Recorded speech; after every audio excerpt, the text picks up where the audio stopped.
Assalamualaikum warahmatullahi wabarakatuh. Perkenalkan, nama saya Kiki Trianto Setia Pamungkas dengan NIM 041911233180, mahasiswa Manajemen Pengambilan Keputusan kelas G, jurusan S1 Manajemen Universitas Airlangga. Pada kesempatan kali ini, saya ingin menjelaskan sedikit mengenai analisis fishbone diagram pada McD Indonesia. Baiklah, saya akan mulai menjelaskan mengenai analisis fishbone diagram pada McDonald Indonesia. Pertama-tama, mari kita cari tahu dulu apa itu fishbone diagram. Fishbone diagram. Fishbone diagram atau yang biasa disebut dengan diagram tulang ikan karena memang bentuknya yang seperti tulang ikan, atau yang sering disebut juga dengan cause effect diagram atau Ishikawa diagram, merupakan salah satu alat yang dapat digunakan untuk mengidentifikasi dan menunjukkan hubungan sebab akibat suatu peristiwa untuk menemukan akar penyebab suatu permasalahan. Diagram ini diperkenalkan oleh Dr. Kaoru Ishikawa, seorang ahli pengendalian kualitas dari Jepang, sebagai salah satu dari 7 alat kualitas dasar. Fishbone diagram atau cause effect diagram ini digunakan untuk 1. Mengidentifikasi akar penyebab suatu permasalahan. 2. Mencari ide-ide yang mampu memberikan solusi untuk memecahkan suatu masalah. 3. Membantu dalam pencarian dan penyelidikan suatu fakta secara mendalam. Dalam fishbone diagram terdapat kurang lebih 6 faktor yang mempengaruhi. Yang pertama yaitu mesin, yang kedua ada metode atau proses, yang ketiga ada material, yang keempat ada manpower atau mind power, yang kelima ada measurement, yang keenam ada milieu or measure yang merupakan faktor lingkungan.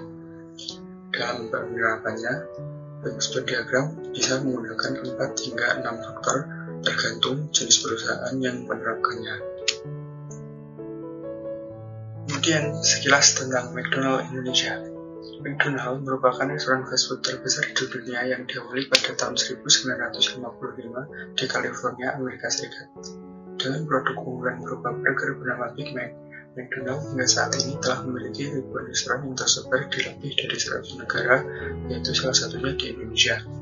McDonald pertama kali masuk ke Indonesia pada tahun 1991 dengan membuka restoran pertamanya di Sarinah, Tamrin. Pada tahun 2009, PT Rexona National Food, yang biasa disingkat RNF, yang merupakan salah satu anak perusahaan dari Rizzo Group, menandatangani Master Franchise Agreement dengan McDonald International Property Company yang memberikan izin untuk mengoperasikan semua restoran dengan brand McDonald dan membuka restoran baru di seluruh Indonesia.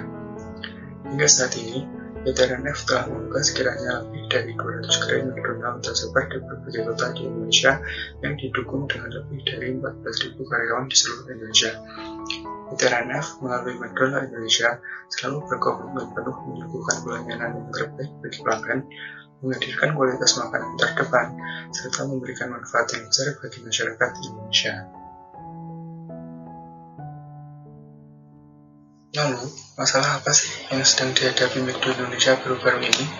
Jumlah gerai McDonald atau McD di Indonesia diduga melanggar protokol kesehatan. Hal ini setelah peluncuran menu BTS Meal, kolaborasi BTS dan McD pada Rabu 9 Juni 2021 yang menimbulkan kerumunan. Tingginya antusias para ARMY atau julukan untuk para penggemar BTS membuat McD kebanjiran pesanan. Ditambah lagi, pemesanan hanya bisa dilakukan melalui layanan ojek online maupun drive-thru yang mengakibatkan antrian mengular di jumlah gerai McD di Indonesia. Sedangkan pada saat yang bersamaan, di Indonesia sedang menghadapi tingginya gelombang 2 wabah virus COVID-19. Akibat kerumunan ini, jumlah gerai McD di Indonesia ditutup dan diberi sanksi oleh Satgas COVID-19 baik pusat maupun daerah. Di Jakarta, ada total 32 gerai McDonald yang disanksi. Sebanyak 20 gerai diantaranya ditutup sementara, dan 12 lainnya mendapatkan sanksi teguran tertulis. Selain di Jakarta, penutupan gerai McDonald akibat kerumunan BTS Meal ini juga terjadi di sejumlah daerah lain. Kota besar itu diantaranya Medan, Makassar, Solo, Jogja, Bandung, dan berbagai daerah lainnya. Akibat kejadian ini, McD telah meminta maaf dan berjanji untuk memperbaiki sistem promo tersebut agar hal serupa tidak terjadi kembali. Pihak kepolisian juga telah meminta kepada pengelola McD agar penjualan BTS Meal pada aplikasi pemesanan online dihentikan untuk sementara waktu. Berikut merupakan analisis sebuah diagram MACD Indonesia yang telah saya buat. Pada sisi kaos, setidaknya ada 5 faktor yang telah saya identifikasi yang dapat mempengaruhi. Faktor pertama yaitu mesin. Pemesanan BTS Meal hanya bisa dilakukan melalui drive-thru maupun aplikasi ojek online. Kemudian faktor kedua yaitu metode. Promo BTS Meal diadakan dengan waktu terbatas sehingga menarik minat banyak masyarakat, terutama K-popers atau ARMY yang merupakan fans berat dari BTS ini. Kemudian faktor ketiga yaitu material. Terbatasnya bahan baku untuk BTS Meal menyebabkan masyarakat rela mengantri dari pagi dan berkerumun demi mendapatkan BTS Meal ini. Kemudian faktor keempat yaitu man. Terbatasnya pegawai di gerai MACD sehingga tidak dapat mengendalikan kerumunan yang terjadi. Kemudian faktor terakhir yaitu milieu atau faktor lingkungan. Pada faktor lingkungan, yang pertama yaitu semakin banyaknya masyarakat yang menggandrungi idol K-pop terutama BTS. Kemudian faktor kedua yaitu situasi pandemi di Indonesia yang masih belum terkendali sepenuhnya. Akibat dari 5 faktor tersebut adalah ditutupnya gerai MACD di beberapa tempat akibat kerumunan dari pemesanan BTS Meal ini. Dari analisis pun sebelumnya, saya dapat memberikan 2 saran untuk MACD. Saran yang pertama, yaitu MACD dapat membuat aturan tentang tata cara pemesanan agar tidak menyebabkan kerumunan, seperti bisa melalui telepon dahulu, lalu kemudian untuk ketika pengambilan, pelanggan akan mendapatkan pesan teks dari pihak gerai MACD tempat melakukan pemesanan.